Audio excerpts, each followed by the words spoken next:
Yes!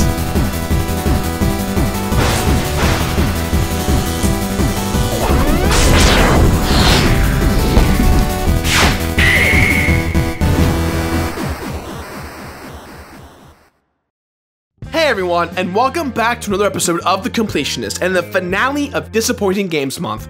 I feel like we've looked at the word disappointing in a lot of different ways recently over the past few weeks, and I know some of you have agreed and disagreed with a lot with my choices, though I stand by them and their reasoning here today. Although, today I am here to talk about the last episode of the month. I said to myself, why all this conflict? Why is everyone fighting with me, disagreeing with me? Let's just all get on the same page here and we can all come together and hate something equally. So I did a little bit of research, and after writing worst game of all time into Google, I strangely got No Man's Sky. But then I turned on the salt filter and pressed search again, and this time I got right to Hell Retribution. And then I saw all of the really funny videos everybody made about it already, and I got nervous because I don't think I can add anything new to this conversation that hasn't already been said. But then I really started thinking, there is no way that this game was designed this poorly by choice. So for a change of pace today, instead of looking at the game we got, let's first take a look at the game that could have been and see if we can't come up with an idea of how a game like this could have gone so terribly, terribly wrong. My friends, welcome to Ride to Hell Retribution.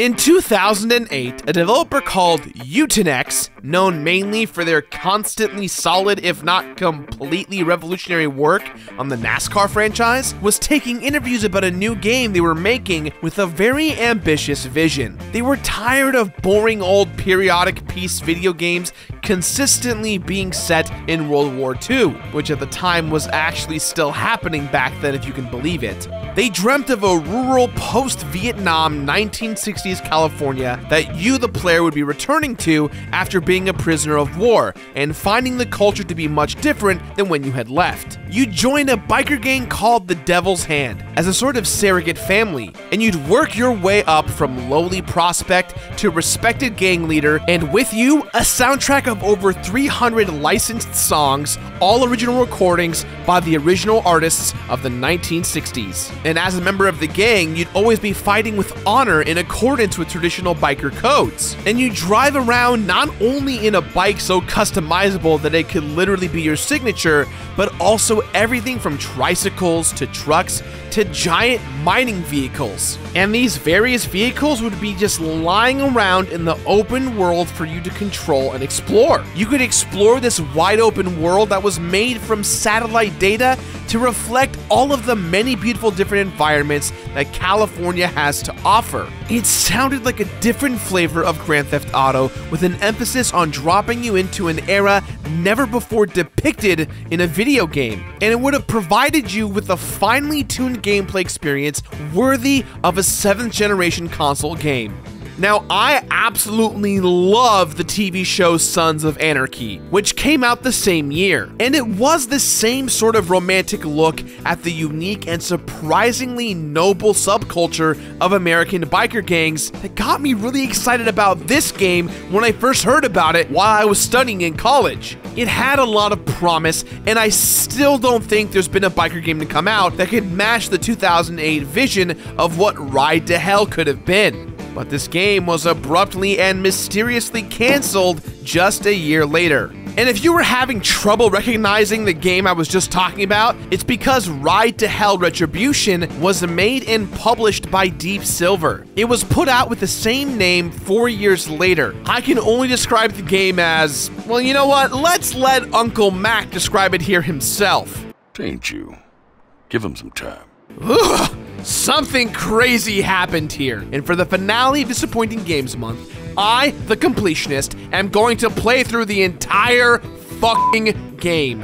Not to rewrite and rehash all of the hilarious jokes a bunch of other reviewers have already made about this game, but to genuinely grab it by the shoulders, look it dead in the eyes, and shake it and yell in its face! Hey! What happened here? You were supposed to be so good! How could you have gotten it all so wrong? Sorry, I lost my composure for a minute. I'm sorry. I know, I'm supposed to be more happy, more positive. That's me. That was very unprofessional, and I am very sorry. I'm having a little hard time with this one, guys. So after doing some achievement research, it seems like pretty much everything there is to do in this game is on the achievement list. And basically, what you see is what you get. Progressing through the game naturally, beating bosses, proving you know how to do all the cool tricks, collecting and buying everything, getting a bunch of kills, all the generic stuff you would see in a game. Plus a playthrough for each of the 3 difficulties. There's also a DLC pack which has its own plot about hippies and a new character who doesn't seem to matter to the main story. Something about stealing nukes and drugs. This DLC does have its own set of achievements, but that looks kinda like it's gonna be more of the same stuff, so I'm not too worried, as weird as that may sound with a game like this. So here's the thing, I already know this isn't going to be any fun. It's not like I'm going to be surprised by how bad the quote-unquote worst game of all time actually is. In fact, the only thing I'm wary about at all is that when a game is bad because it's poorly made, a lot of the time we won't know what really is gonna be tough until we get there. This game has so many glitches that I might not even get stuck at intentionally hard parts of the game, or at places anyone else on the internet has ever been stuck before. There might not even be a followable strategy I can use to get around the things that are in my way, no matter how hard I try. And as someone who literally cannot stop playing this cow turd of a game until it's totally beaten, that absolutely terrifies me. But if that's what I have to do to get a glimpse at what this game could have been, to find out what went wrong, well then so be it. A regular private dick, aren't you? Funny.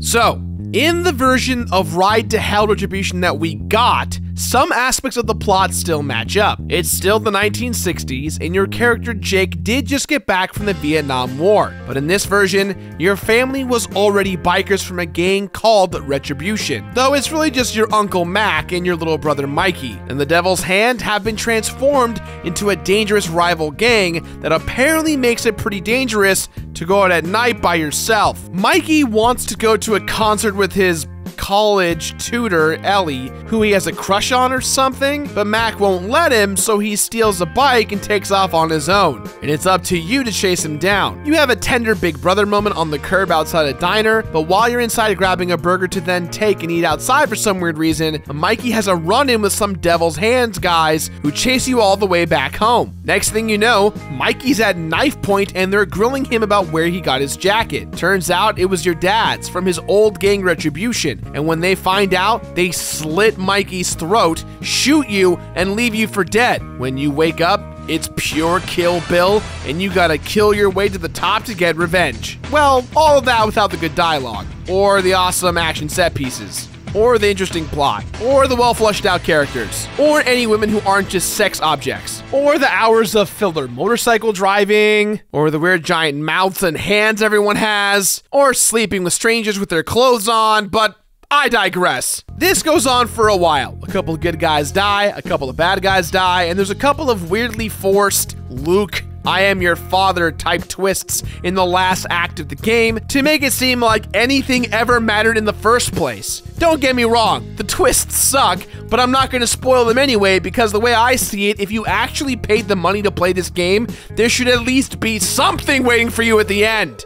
They totally do suck though. Ride to Hell Retribution's story is basically just the bare minimum you need for it not to be considered a montage.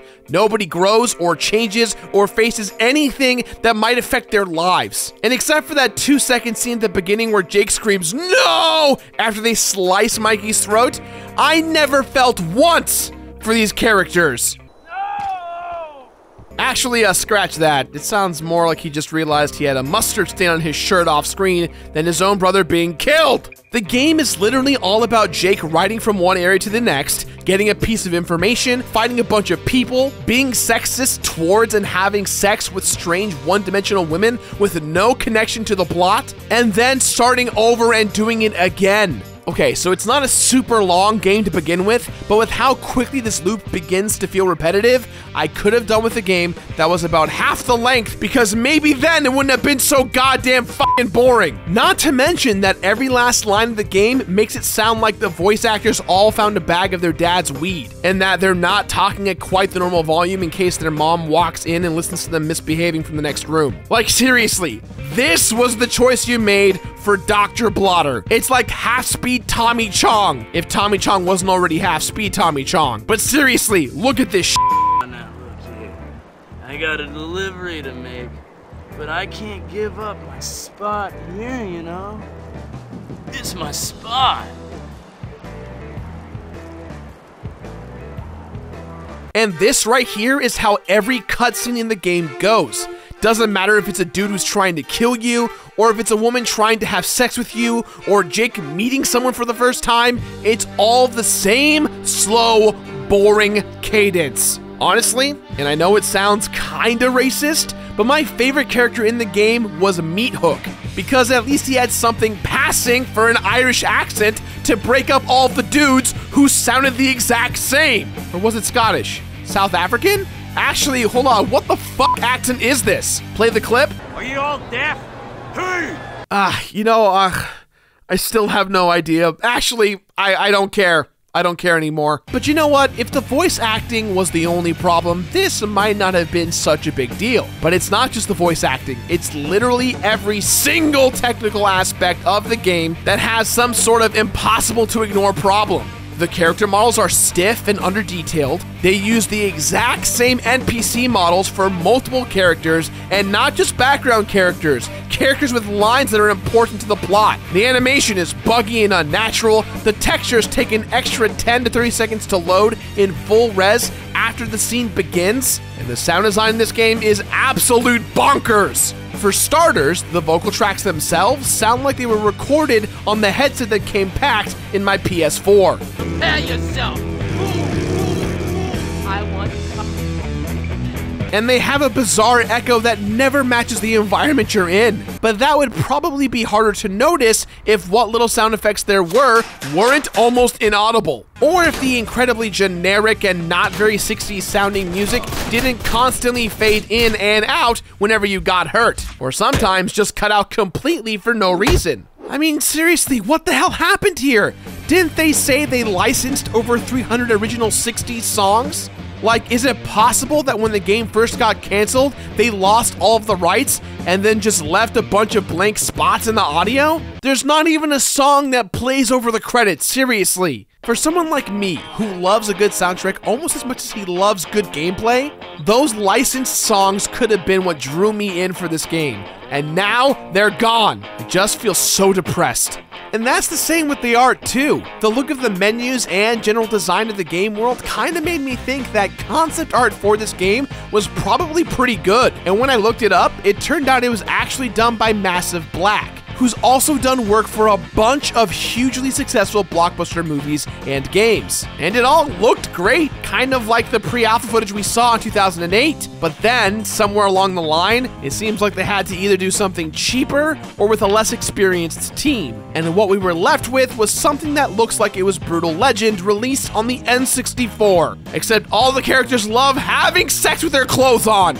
Now the point is, and I know this is going to come off as a massive surprise to many of you, Ride to Hell Retribution isn't just bad, it's poorly made. It looks bad, it sounds bad, the acting is bad, and the story leaves you feeling bad. But in the end, this isn't a movie, it's a video game, so let's see how the gameplay fares next.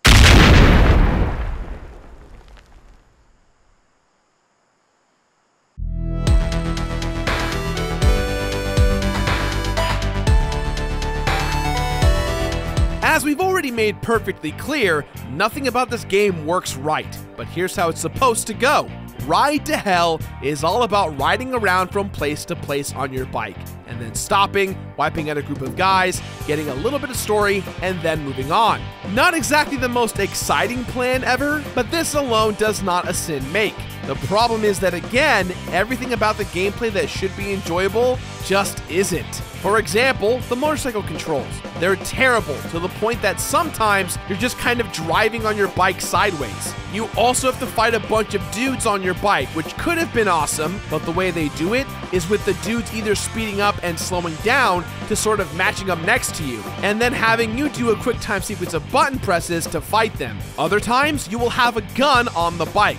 When this happens, you make everything go into a very ugly slow-mo mode, which would be annoying but fine, except that the other bikes don't slow down as much as you do, so they become even harder to hit than they would be if we were all just going the normal speeds at the same time. There's also a really sloppy looking power slide mechanic that you use over and over again to slide under obvious obstacles. And the collision physics sap literally any sense of speed or urgency from the missions, especially since they either throw you straight up into the air or randomly reset you like you died. And altogether, these probably make up the best parts of the game. And then there's the melee combat, which doesn't flow at all and gives you no incentive to use anything but this weird looking boot stomp over and over. But I might as well mention the super repetitive rage system, which activates when you hit someone enough times in a row.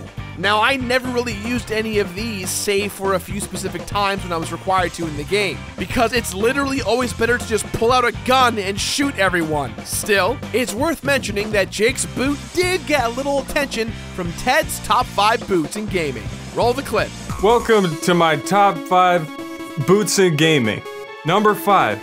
I'm Ted. This is my top 5 boots in gaming. Number 5. Ride to Hell Retribution, that boot. It's a good one. Number 4 is one of the best boots. Is from Ride to Hell Retribution. That boot is very good. Number 3. Ride to Hell Retribution, that boot is on this list. Number 2. I had to think long and hard, and it really, the boot from Retribution really nailed out the competition. It booted it. And number 1, ride to normal boot.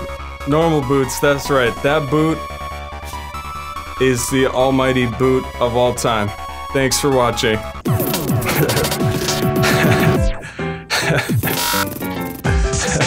There are plenty of weapons you can buy from the army van truck, but no single gun seems stronger than the other, except for the sniper rifle and grenades from the DLC, but we'll get to that bullshit later on.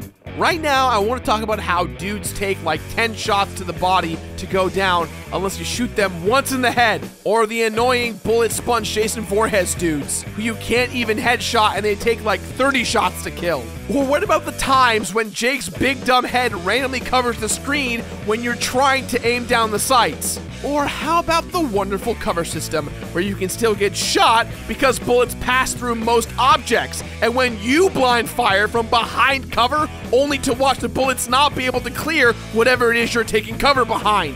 And how about where at random times the game forces you to dodge roll instead of taking any cover at all, huh?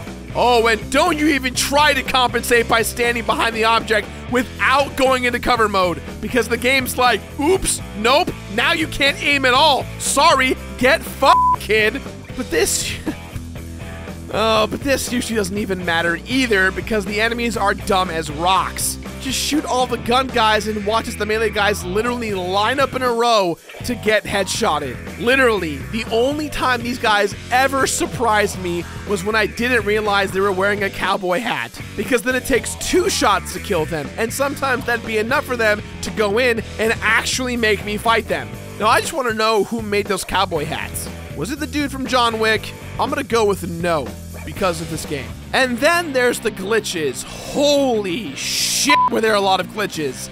Every environment was littered with invisible walls that you couldn't see, but could still put bullet holes in.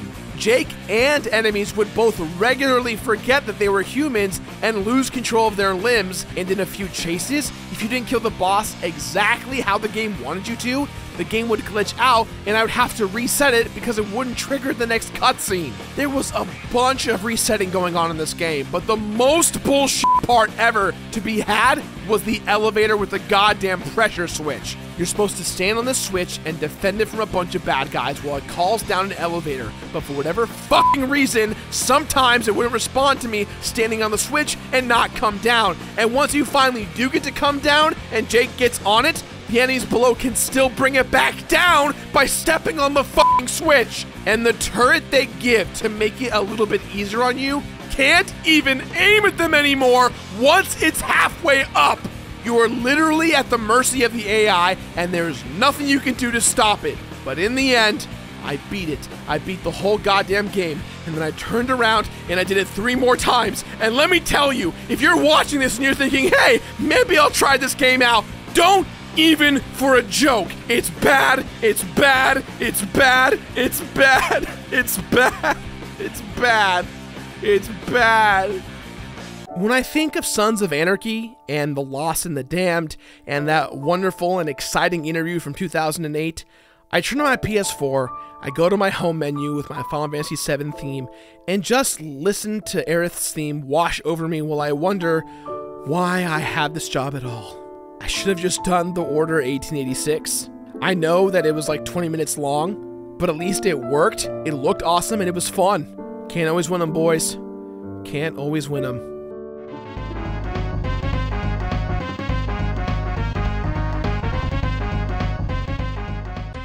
Nothing.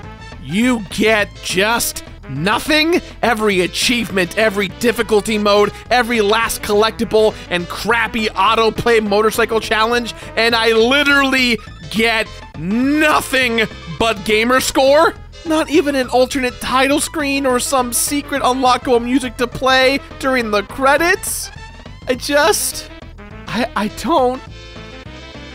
Come on! Okay, look, let's be logical here for a second. Maybe it was my fault. I know there's literally nothing to get from the main game except a weirdly huge amount of customization options for my awful motorcycle, but with the DLC, I couldn't even get the gamer score. That's right, the main game has both in-game and official Xbox achievement scores that are exactly the same. But in the Cook's Mad Recipe DLC, there aren't any Xbox achievements, just in-game ones. And what's even worse is that even after completely finishing it on both Badass Biker Normal and 1%er Hard Mode, not a single one of them was even marked finished. I fucking did it, and the game bugged out and did not mark itself as done. God fucking damn it. It's Sonic Boom all over again. I beat the final boss of the DLC, which let me tell you is basically just a Sharknado of unfair deaths and enemies literally spawning out of fog and shooting at me before their models were even visible. 5 separate times. And I couldn't even try like 60% of the stuff ever again because no matter what I did, after finishing it once, it always places me back in the spot after the first 4 sections of the game. I wasn't ready. I was not ready for this one, guys. This game is so broken that I couldn't even actually complete it. I mean, I know in my heart that I did everything it asked me to. I did everything I could, but the game won't even give me the respect to acknowledge it. And I don't know if you guys have ever watched the literal episode of Game Theory about why this frustrates me so much, but trust me, it fucking does. It does a lot. This wasn't just Disappointing Games Month, guys. This was Disappoint Myself Month, too, kind of. And there's nothing I can even do about it. Let me get a picture of Eeyore on screen to make me feel better about myself. There we go. Oh, poor Eeyore. His life is worse than most of us in 100 Acre Wood. Whatever. We're here, we made it to the end, and now we know for sure that this game is exactly as bad as everyone says it is. Stay the fuck away from this flaming piece of shit. But this is a show, and nevertheless, the show must go on, so here we effing go.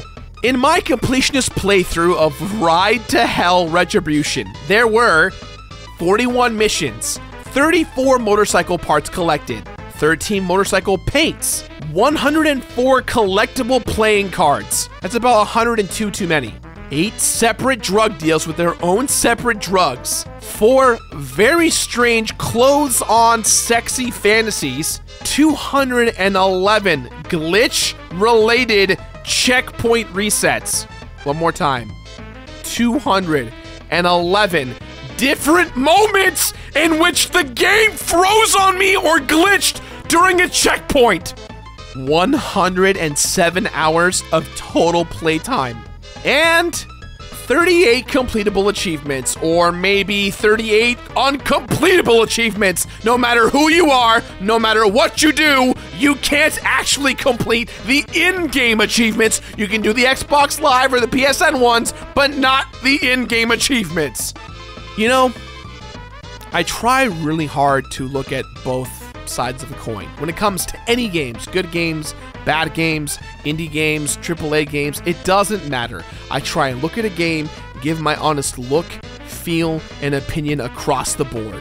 With the exception of Catherine being one of the most difficult games for me to complete, Ride to Hell Retribution, in my opinion, may be the worst goddamn game I've ever played on the show.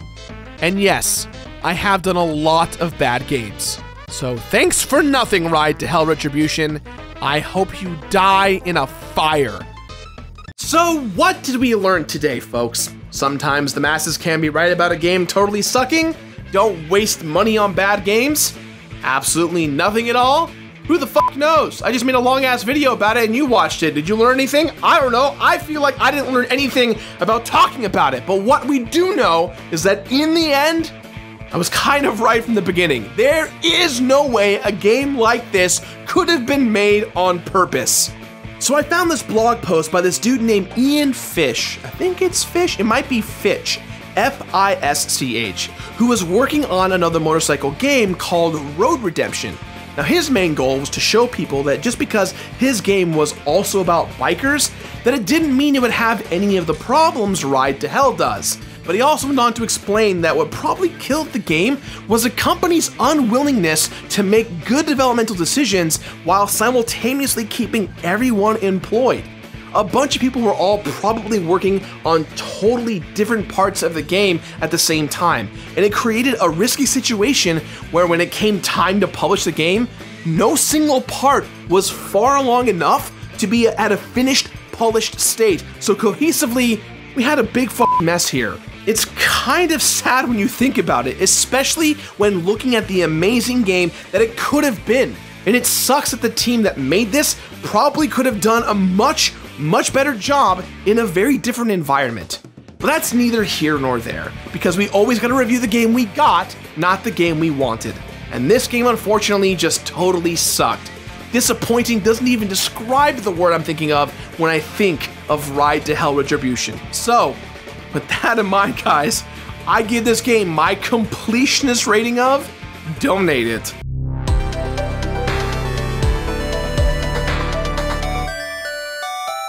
Donate it!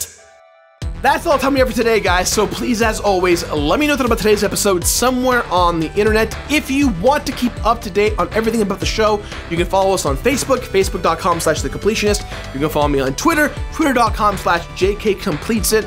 And we're going to be doing a fun promotional giveaway type situation in March at my Instagram page, so follow me there, instagram.com/thecompletionist.